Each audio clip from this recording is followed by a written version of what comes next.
the first round of MF stress test is done. I mean, now, I mean, at least what I am reading, most fund houses have reported, numbers that are in line with what the expectations were. Nothing to be concerned about. But what's your assessment of the situation, sir? I mean, is there anything for us to stress about? Thank you, Suyash, and morning to all of you also. I think it's more of statements and counter statements, and of course, if there is any further, uh, regulatory related clarification coming in from the regulator, then I think again might see a little bit of more pressure. Having said that, Suyash, I think there still needs to be a little bit of more sanity in terms of valuation in the mid cap, small cap, micro cap universe. If you just reflect upon the third quarter earnings and the stock price, you can, very clearly make out the difference.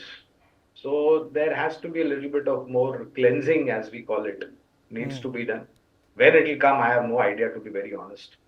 But there are sectorially certain ideas which we at Geojit also believe warrants second glance when it comes to long-term investment. But like I said, because the valuation being rich, start at current levels, possibly you get dips or profit booking, you can add to it. But time and again, Suyash, we've been discussing on this show with you that it's always prudent to stick to large cap, buy few shares, but buy quality shares. If you get stuck into some unknown name, then history is witness, Suyash. You don't find the way to the exit door. That's been the case even in the past. So I don't think anybody has to complain, and more so, Suyash, when anybody is going into small cap, mid cap, micro cap, whether it is a fund or a direct investment through equity market, I think that person, he or she, has to clearly understand the risk involved. All right, sir. They clearly have to understand the risk involved, but the markets, they have corrected significantly. The broader markets I'm talking about, 4.5%. The mid cap index corrected last week, 5.5 or so. The small cap index. I mean, you mentioned that the valuation discomfort is still there. If you could help us understand, hypothetically, how much more would you like the market to fall before you would advise making fresh entries? Well, I honestly, how much more I would like, I think it's very difficult to put in terms of numbers. But yeah, maybe about 3-4% more. And more importantly, like I said, from the regulator, if there is going to be any further uh, regulatory related announcement, and if the mutual funds have to revisit their strategy, then possibly you might have a little bit more deeper correction. But let's hope that more blood is not on the street, because it's finally the small retail investor who is at the receiving end. So maybe a little bit of more correction, 4-5% more in terms of excess valuation. I'm not saying overall, Suyash, where there is excess valuation. And there are reasons, Suyash. I don't think, there are, I mean, this is not a recommendation. I'm just making an observation that I made last week.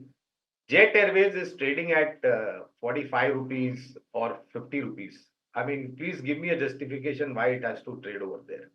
JP Associate was flying around a name which warranted a lot of attention. I mean, for the love of God, where on earth? I mean, some people were talking about our power and our capital and God knows our com. When this kind of euphoria comes into the market, I think it's time to fasten your seatbelts. Good morning, Gaurang. Now, the government has come up with its new electric vehicles policy, according to which import duty concessions will be given to companies who are setting up their manufacturing units in India with a minimum investment of $500 million. These companies will be allowed to import up to 8,000 cars per year at the lower import duty levels of 15%. Earlier, they used to be between 70 to 100% depending on the size and the cost of the engine. The lower import duty will be valid for vehicles costing above $35,000. Now, we hope that apart from Tesla, there are other companies that queue up. This has come despite the advice from Mahindra and Tata earlier on, advising government not to reduce import duties for the level playing field. Now, when we look at the stocks of the local Indian auto companies, the last 5 days they have all been in the negative, though they're all in the positive today. Now, do you see the fortunes? How do you see the fortunes of the local auto majors after this policy? And do you see international majors listing into Indian stock markets here on? Good morning to you also, Amit. So, it is not the first time. Earlier also, we had some very niche and marquee names coming into India. They tried to survive, but then finally they had to shut the shop. Latest one was, I think, Ford. Before that, you had Chevrolet shutting shop. Before that, you had a couple of other names, Korean-based companies who had come to India, tried to establish but had disappeared in thin air. And this is just the announcement. Let's wait and watch. Let's not rush into this. Uh, these names that we are talking about in terms of established Indian players like M&M, Tata Motors, and the Marutis of the world, they cannot just disappear overnight. And more so, I think with the government's focus in making India a manufacturing hub, and from number three to possibly number one or number two position in the next couple of years, exporting hub, Bharat is going to become, in case if the uh, goals that have been set aside by the government for the auto sector is achieved.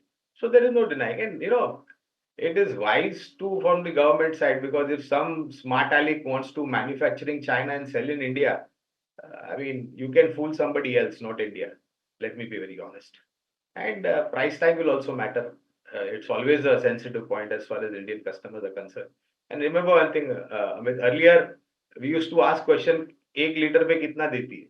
Now the question is, in case if there is an accident, how safe are the passengers and the driver inside? So that's the shift that has happened over a period of time.